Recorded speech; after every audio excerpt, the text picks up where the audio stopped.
غزوہ بدر۔ آپ صلی اللہ علیہ وسلم مدینہ منورہ میں 10 سال 2 ماہ رہے۔ جب جہاد فرض ہوا آپ نے کفار سے قتال شروع کیا۔ چند چھوٹی چھوٹی لڑائیاں شروع ہوئیں۔ مدینہ منورہ آنے کے 1.5 سال بعد جنگ بدر ہوئی۔ رمضان میں آپ نے خبر سنی کہ مکے کے قریش کافروں کا قافلہ شام سے مکہ کو جا رہا ہے۔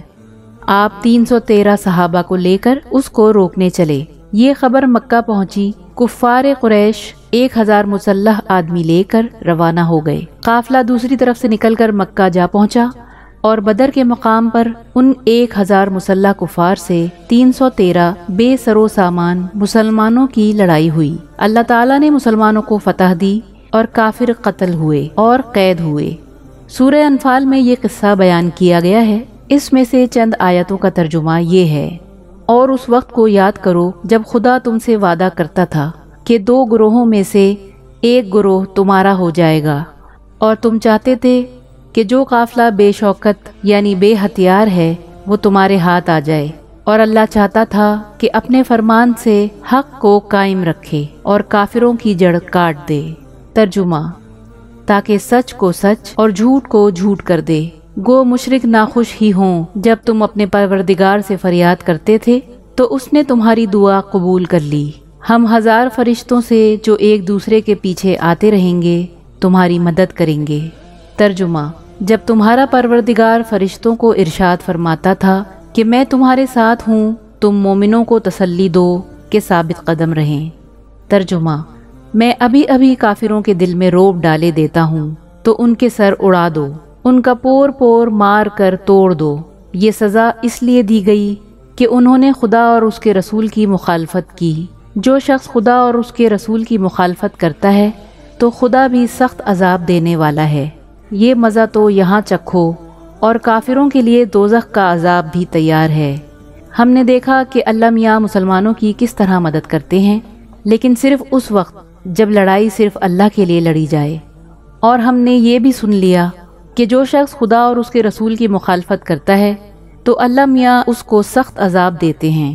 چنانچہ اللہ میاں پھر مسلمانوں کو نصیحت کرتے ہوئے فرماتے ہیں۔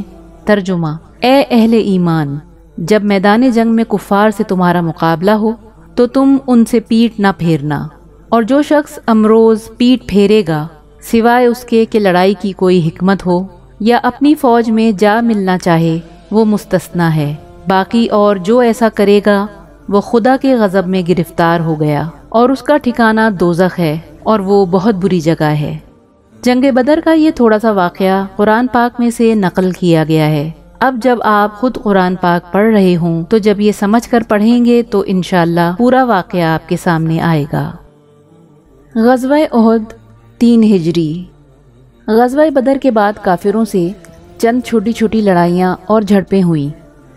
پھر جنگ بدر کے 1 سال بعد جنگ احد ہوئی، جس کا قصہ 4 پارے کے نصف پاؤ سے شروع ہو کر نصف کے کچھ بعد تک پہنچتا ہے۔